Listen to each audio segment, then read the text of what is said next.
के लिए 4 पंक्तियां सुनाना चाहूंगा कि हे बापू, आप सभी लोगों से अनुरोध है कि कृपया गार्ड आप सभी लोग और हमसे जुड़ जाइए, जुड़ के सुनिए, कोई बात नहीं करेगा और कार्यक्रम की गरिमा को बनाए रखते हुए आप कार्यक्रम में सम्मिलित हो, हमसे जुड़िएगा कि हे बापू, तुम इस भारत माता के एकमात्र ही नाथ रहे।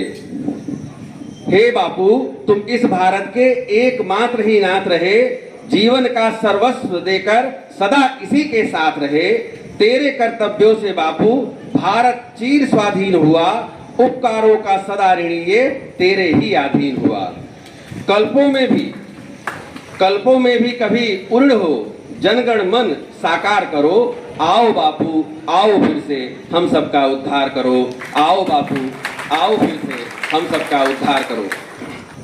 बापू के लिए मैं 4 पंक्तियां समर्पित करने के पश्चात मैं इस देश के द्वितीय प्रधानमंत्री आदरणीय लाल बहादुर शास्त्री जी के लिए 2 बंद उनके लिए भी कहना चाहता हूं।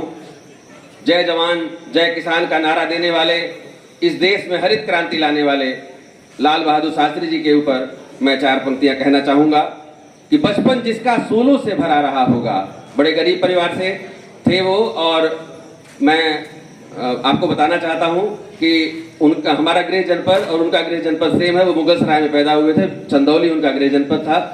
तो जनपद बचपन जिनका सूलों से भरा रहा होगा, कठिनाई बाधाओं में भी नहीं डरा रहा होगा। जीवन उसका प्रेम सच्चाई से भरा रहा होगा। दृढ़ निश्चय हो वो चट्टानों सा खड़ा रहा होगा। आने वाली पग बाधाओं से भिड़ा रहा होगा। दिल्ली तक जाना था उसको, उनको प्रधानमंत्री बनना था। दिल्ली तक जाना था उसको, निश्चय अटल रहा होगा। दिल्ली तक जाना था उसको, निश्चय अटल रहा होगा। पद चिन्हों पर उनके मिलकर हमको भी चलना होगा। पद चिन्हों पर मिलकर हमको उनके चलना होगा। लाल बहादुर शास्त्री जैसा हमको भी बनना होगा। लाल बहादुर शास्त्री जैसा हमको भी बनना होगा। जिसने बहुत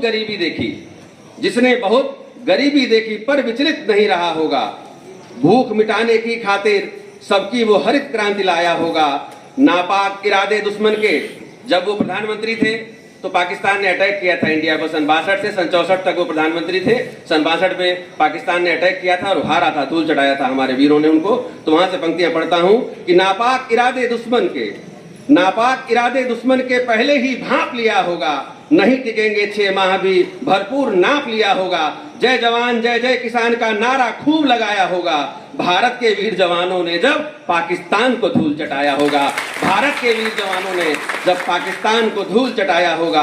पद चिन्हों पर उनके ही हमको मिलकर चलना होगा। लाल बहादुर शास्त्री जैसा हमको भी बनना होगा। लाल बहादुर शास्त्री जैसा हमको भी बनना होगा।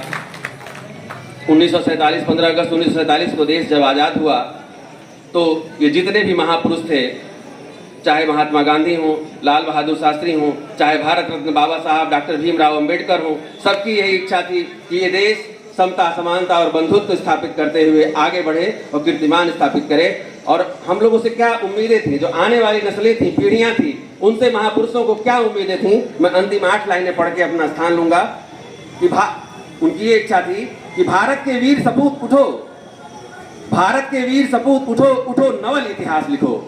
भारत के वीर सपूत उठो, उठो नवल इतिहास लिखो। शोषित वंचित जनमानस में नवजीवन नव उत्थान लिखो। भारत के वीर सपूत उठो, उठो नवल इतिहास लिखो। नई सुबह है, बिल्कुल देश नया था, नया रास्ता दिखाना था उसे कि नई सुबह है, नई उम्मीदें, नए स्वप्न नव गान लिखो।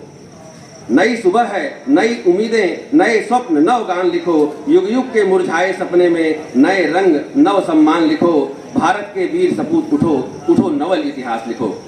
अंतिम 4 पंक्तियां कि परिवर्तन की नूतन बेला है। परिवर्तन हुआ था, अंग्रेज जा रहे थे, हम लोग देश की स्थापना कर रहे थे कि परिवर्तन की नूतन बेला में समता का 9 अध्याय लिखो। परिवर्तन की नूतन बेला में समता का 9 अध्याय लिखो। तर्क ज्ञान के दीपक में नवयुग का 9 आह्वान लिखो। भारत के वीर सपूत उठो, उठो नवल इतिहास लिखो। भारत के वीर सपूत उठो, उठो नवल इतिहास लिखो।